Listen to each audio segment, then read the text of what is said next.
আসসালামু আলাইকুম রহমতুল্লাহি ওবরকাতুহ। সম্মানিত দর্শক, আমাদের গাঙ্গেয় বদ্বীপের অপার সৌন্দর্যের লীলাভূমি বঙ্গোপসাগরের বুকে জেগে ওঠা রত্নভাণ্ডার, জীবন্ত যাকে বলা হয় সৌন্দর্যের লীলাভূমি সেন্ট মার্টিন দ্বীপ। অবাক করার ব্যাপার হলো পৃথিবীতে অনেকগুলো সুন্দর সুন্দর দ্বীপ রয়েছে।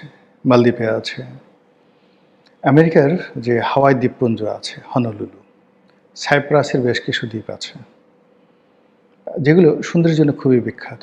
কিছু সমুদ্র সৈকত আছে যেরকম শারমাল শেখ, কিংবা সেই কুটাকিনা বালু মানে সেই ইন্দোনেশিয়ার যে বালি দ্বীপপুঞ্জ সেখানে।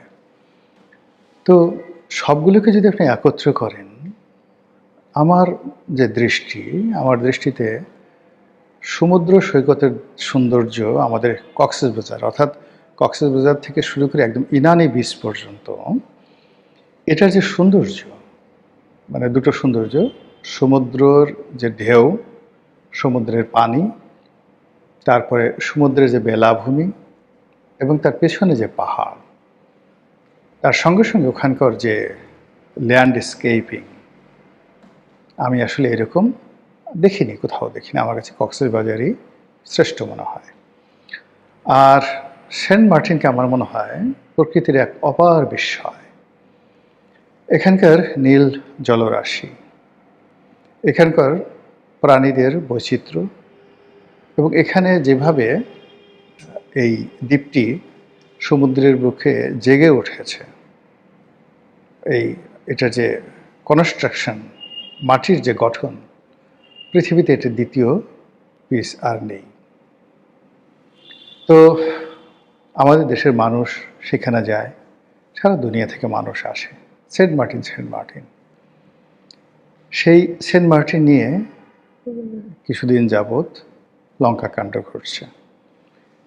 যখন শেখ হাসিনা জমানা ছিল, তিনি বারবার বলছিলেন যে এখানে আমেরিকা ঘাঁটি করতে চাচ্ছে, আমার কাছ থেকে সেন্ট মার্টিন কিনে নিতে চাচ্ছে, অনেকটা দিয়াগো গার্সিয়ার মতো, অনেকটা গ্রিনল্যান্ডের মতো, অনেকটা সেই যে আমেরিকা তো অনেক কিছুই কিনে নিয়েছে। তো যাই হোক, তারা এইভাবে সেন্ট মার্টিন কিনতে চাচ্ছে, দখল করতে চাচ্ছে, লিজ চাচ্ছে, আর আমি সেটা দিচ্ছি না বলেই আমাকে তারা ক্ষমতায় রাখতে চাচ্ছে না। তো এই যে শেখ হাসিনার বক্তব্য, তিনি বলেছেন যে আমি মরে গেলেও সেন্ট মার্টিন দেব না, আমি বঙ্গবন্ধুর কন্যা, আমার দেশের 1 ইঞ্চি জায়গা বিদেশকে লিজ দিয়ে আমি ক্ষমতায় থাকতে চাই না। এখন আমরা তখন বলেছিলাম এটা ন্যাকামো, এমনি সে ক্ষমতায় থাকতে চায় না। আমেরিকার সাথে তার যে সম্পর্ক, আমরা কত যুক্তি দাঁড় করালাম যে আমেরিকা কেন সেন্ট মার্টিন চাইবেন, তাদের যুদ্ধজাহাজ এখানে আসতে পারবে না, এখানে ড্রাফট না, ইত্যাদি ইত্যাদি নানা রকম কথাবার্তা বলে বাংলাদেশে যারা আমেরিকান এই আলী রিয়াজের মতো যারা লোকজন আছেন, তারা যে সকল যুক্তিতর্ক দিলেন, আমরা বললাম হ্যাঁ, বৈজ্ঞানিক ব্যাখ্যা আছে বটে, এটা তো খুবই সত্য কথা। কেন আমেরিকা এখানে আসবে, আমেরিকা এখানে এসে তার লাভ কী, বাংলাদেশ থেকে কী নেবে, মায়ানমার থেকে কী নেবে, ইত্যাদি ইত্যাদি নানা রকম কথাবার্তা বলে আমরা বেচারি শেখ হাসিনাকে একেবারে নাস্তানাবুদ করে ছেড়ে দিলাম। বললাম যে আপনি অতীতে অনেক অভিনয় করেছেন, অনেক ন্যাকামি করেছেন, মাথায় পট্টি বেঁধেছেন, তসবিহ দিয়েছেন, তাহাজ্জুদ নামাজ পড়ার চেষ্টা করেছেন, আপনি ভোর রাতে জায়নামাজ খুঁজে পান না, এই সমস্ত কথাবার্তা বলে মানুষকে আপনি বিভ্রান্ত করার চেষ্টা করেছেন, এটা আপনার একটা অভিনয়। আল্লাহর কি লীলা খেলা, শেখ হাসিনার পতন হল। এরপরে পলিথিন আপা বা তার পলিথিন আপার যে দল, তারা ক্ষমতায় এলো।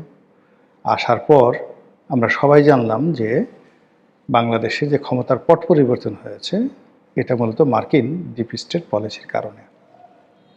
আমেরিকা এই ডিপ স্টেট পলিসির মাধ্যমে হাজার হাজার কোটি টাকা খরচ করে বিভিন্ন দেশের যে রেজিম চেঞ্জ করে, সেই রেজিম চেঞ্জের অংশ হিসেবে শ্রীলঙ্কাতে তারা ক্ষমতা পরিবর্তন করেছে, পাকিস্তানে ইমরান খানের সরকারকে হটিয়েছে, আর বাংলাদেশে শেখ হাসিনা সরকারকে তারা ক্ষমতা থেকে হটিয়েছে। আর এই ডিপ স্টেটের এই কথা স্বয়ং ডোনাল্ড ট্রাম্প তিনি ফাঁস করে দিলেন। শুধু তাই নয়, এই ডিপ স্টেট কীভাবে কাজ করে, এখানে কত টাকা বাংলাদেশকে তিনি দিয়েছেন সেই কথাও তিনি বললেন। আর ডিপ স্টেট বিভিন্ন এনজিওর মাধ্যমে, তারপরে তাদের যে রাষ্ট্রীয় সংস্থা USAID তার মাধ্যমে, তাদের যে এনজিও অ্যাকশন-এইড তাদের মাধ্যমে, বাংলাদেশের অনেকগুলো অন্ততপক্ষে 100 এনজিও রয়েছে।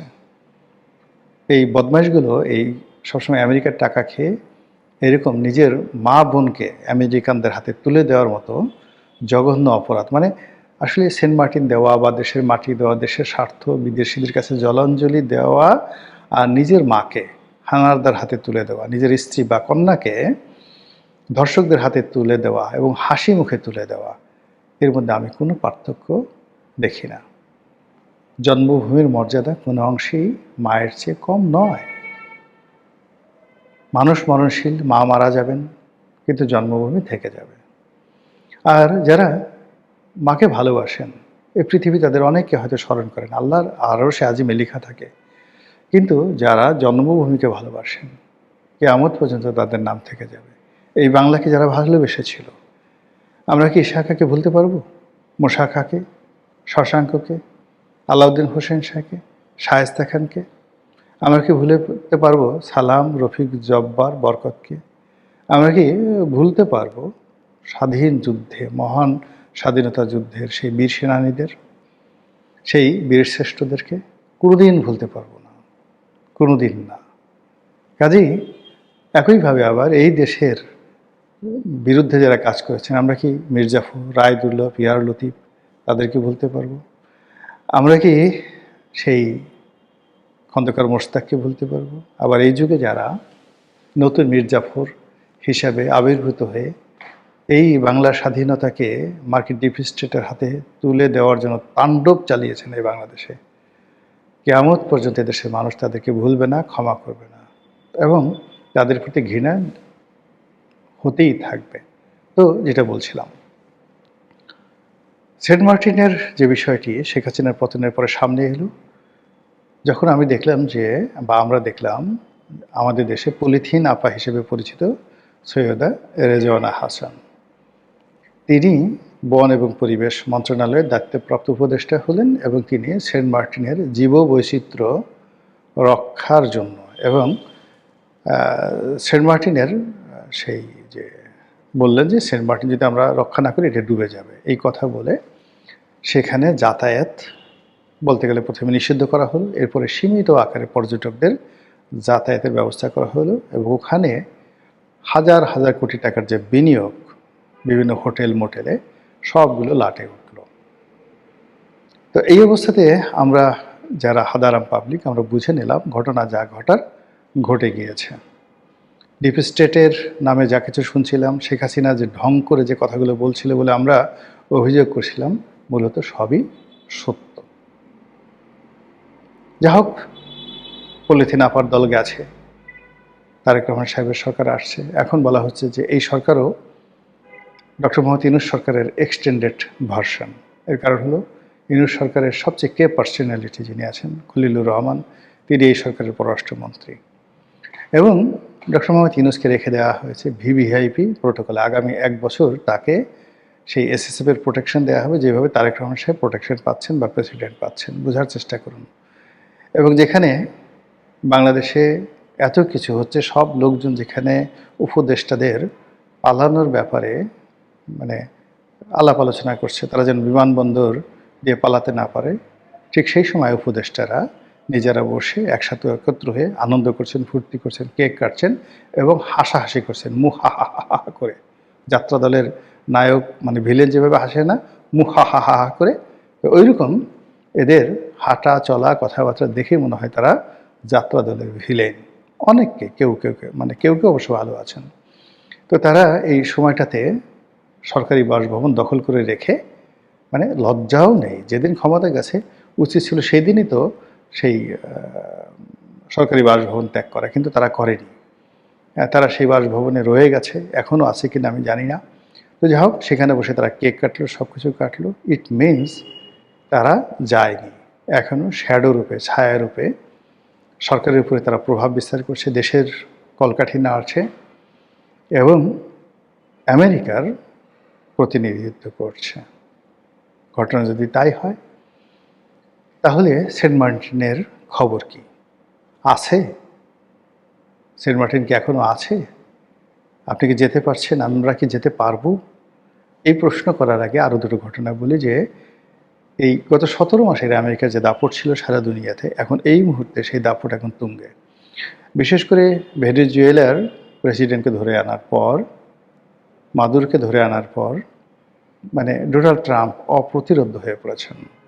আর এখন যেভাবে ইরানের উপর তাণ্ডব চালাচ্ছেন, তাতে করে আমাদের বুক এতটা দুরু দুরু করে কাঁপছে যে এখন যদি সেন্ট মার্টিন আমাদের কাছে চাওয়া হয়, প্রতিবাদ তো দূরের কথা, সেন্ট মার্টিন বিনা বাক্যে, মানে কোনো রকম কথা ছাড়া, মানে কোনো রকম মূল্য ছাড়া এইগুলো লিখে দিয়ে আমরা করব কি, সেই ডোনাল্ড ট্রাম্পের দরবারে দলিল নিয়ে আমরা হাজির হব, মাথায় করে সেই দলিল মাথায় করে না হাজির হব, হুজুর এসেছি, এই নেন আপনার উপহার। এইরকম ভয়ের মধ্যে আমাদেরকে ফেলে দিয়েছে ইরানের এই যুদ্ধের ফলে। কাজেই সেন্ট মার্টিনবাসীর জন্য, সেন্ট মার্টিনের ভূমির জন্য, ওখানকার পশু পাখির জন্য একজন ক্ষুদ্র মানুষ হিসেবে দোয়া করা ছাড়া আমার মতো অধম বান্দার আর কী করার আছে। আল্লাহ আমাদেরকে হেদায়েত দান করুন এবং হেফাজত করুন। আসসালামু আলাইকুম ওয়া রাহমাতুল্লাহি ওয়া বারাকাতুহু।